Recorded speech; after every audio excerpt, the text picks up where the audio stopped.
नमस्कार। आसंतु जानिबा मेष राशि व्यक्ति मार्च 2026 मासटी केमिति रहिबो। ग्रह नक्षत्र कौन सबु संकेत देउछंती चलंतु ता उपर एक विस्तृत नजर पकेइबा। देखंतु ए मासर सबुठु बड़ कथा हैला एहा आदौ सीधासळख रहइबो नै। एहाकु आपण गोटे रोलर कोस्टर राइड भଳି भाबी पारंती, केतेबेले उपरकु तो केतेबेले तळकु। हां, एथिरे उत्थान पतन अछि, किंतु एहारी भितरे ही अनेक नुआ सुजोग भी लुचि रहिछि। तेबे एही रोमांचकर यात्रा पई प्रस्तुत होई जांतु। तेबे प्रथमे कथा हेबा सबुठु गुरुत्वपूर्ण विषय काम एवं टंका पैसा।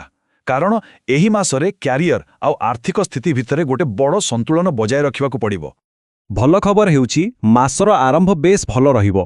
ग्रहमानंक स्थिति अनुकूल थिबारु आय पाई नुआ नुआ रास्ता खोलिबो। जेउ माने चाकरी करूछंती सेमानंकर पदोन्नतिर जोग रहिछि आ व्यवसायी मानंक पाई नुआ संपर्क स्थापन हेबो। कर्मक्षेत्र रे कामको प्रशंसा मिलिबो। एपरिकी यात्रा द्वारा किछि नुआ डील मध्य होई पारे। किंतु एठी गोटे किंतु अछि। जेतेबेले गोटिए पटे आय बढ़ुछि, ठीक सेही समय रे अन्य पटे शनिंक प्रभाव जोगु खर्च मध्य बढ़िबो। आउ एई दुईटा भितरे संतुलन रखिबाटा ही ए मासर सबुठु बड़ चैलेंज हबो। एही आर्थिक टणाउटराकू टिके बुझिबाकू चेष्टा करंतु। देखंतु गोटिए हातरे पदोन्नति आउ नुआ डील जोगु पॉकेटकू टंका आसीबो, किंतु अन्य हातरे हठात कोनोसी यात्रा करिबोकू पड़ी पारे किंबा किछि किणाकिणी करिबार प्रबल इच्छा होई पारे, जहा खर्चकू बढ़ाई देबो। तेणु एही संतुलनकू बुझिबा बहुत जरूरी। एही मासर किछि तारिखकू मने रखंतु। मार्च 2 तारिखरू शुक्रंक प्रभावरे खर्च बढ़िबा आरंभ हेबो। तापरे मार्च 15 परे सूर्यंक स्थिति परिवर्तन जोगु खर्च आहुरी बढ़िजिबो। हेले आश्वस्तिर कथा हेउछि जे मार्च 26 परे स्थिति पुणी धीरे धीरे नियंत्रणकू आसीजिबो। अच्छा, टंका पैसा कथा तो गला। एबे आसीबा स्वास्थ्य उपरकू। कारण ए मासरे स्वास्थ्य प्रति सतर्क रहिबा निहाती आवश्यक। ए मासरे विशेष करी पेट संबंधी समस्या जेमिति कि गैस किंबा एसिडिटी देखा दै पारे। एहा सहित चर्मरे किछि एलर्जी हेबार आशंका भी रहिछि। आउ गोटे कथा, पादरे आघात लागिबार संभावना अछि, तेणु टिके सावधान रहिबे। जो मानकरे सुगर बा बीपी समस्या अछि सेमाने निजरा विशेष ध्यान रखिबा उचित। खास करी मार्च 15 तारिख परे निज खाइबा पीबा आउ दिनचर्या प्रति अधिक सचेतन रहिबाकू पड़िबो। कारण एही समय शरीर बाहर खाद्यकू सहजरे ग्रहण करि न पारे। तेणु सावधानता ही सबुठु बड़ उपाय। स्वास्थ्य परे आसुछि संपर्कर कथा। व्यक्तिगत हेउ कि पारिवारिक, एही क्षेत्ररे मध्य अनेक उत्थान पतन देखिबाकू मिलिबो। देखंतु जो माने डेटिंग करूचंती किंबा अविवाहित अछंती सेमानक पई मासटी ठीक ठाक रहिबो। किंतु छोट छोट कथारे भूल बुझामण बड़ विवादर रूप नहीं पारे, सेथिप्रति सतर्क रहिबे। आउ विवाहित जीवन रे आरंभ बहुत भल हेबो, किंतु मास मझिरे कोनोसी तृतीय व्यक्तिंग जोगु संपर्करे तिक्तता आसी पारे।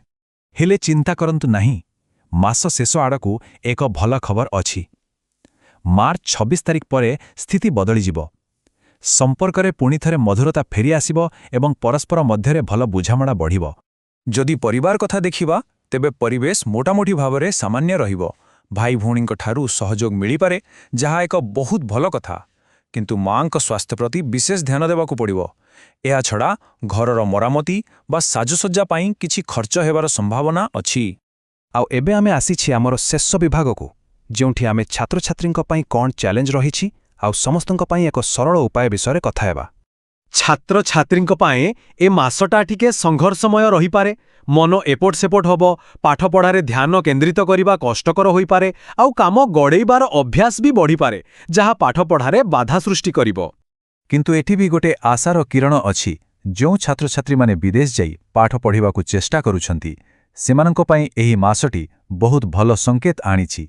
सेमानंक बहुत किछि भल खबर मिली पारे। तेबे ए मासर चैलेंज गुड़िकरू मुक्ति पाइबा पाई एक सरल उपाय मध्य अछि। जेकोनोसी मंगलवार दिन 9टी डालिंब पत्र किंबा डाल नै राम मंदिर बा हनुमान मंदिर रे अर्पण करंतु। आउ जदि यह संभव न होए तेबे प्रतिदिन नियमित भावे हनुमान चालीसा पाठ कले मध्य बहुत लाभ मिलिबो। तेबे ए पूरा मासर सारांश कोन?